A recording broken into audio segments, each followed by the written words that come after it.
Speakerbox. Kansalaiset, Med Börjari. Mä olen Suomen nykyisenä presidenttinä kyllä aika pettynyt siihen, että tällainenkin kanava kuin Radio Millennium ei ole millään tavalla huomioida mun tekemisiäni ja menemisiäni ja tulemisiäni. Mä viime aikoina olen laiduttanut aika rajusti ja sitten ei ole yhden yhtä juttua missään mainittu, että kyllä mun otsalaastaristani ja perse edellä lentokoneesta poistumisesta puhutaan ja kuvamateriaalia näytetään ja lehtiin kirjoitellaan ja naureskellaan, mutta sen kerran kun mä vähän viintää otan, niin ne ei kerrota mitään. Anteeksi, mun neuvonantajani kuiskaa jotain mun korvaani, hetkinen vaan. Mitä? Ei helvetissä, sanois mä niin. No mä otan uusiksi sen kohdan, niin.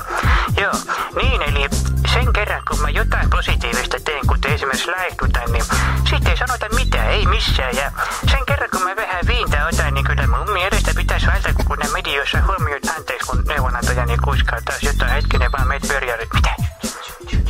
Ei jumalauta, sanois mä perkele taas sen. No mä otan uusiksi sen kohdan, ei sitä kukaan muista enää. Joo, eli kun mä kerrankin vähän viintä otan, niin kyllä mä halusin jonkunlaisen halastun sanan edes kuulla teidän nuortenkin suusta, että mitä se presidentti siellä tekee, että ei sitä Tarjaa ole vielä presidentiksi valittu, että älkää nuolko sitä Tarjaa tai se tipahtaa.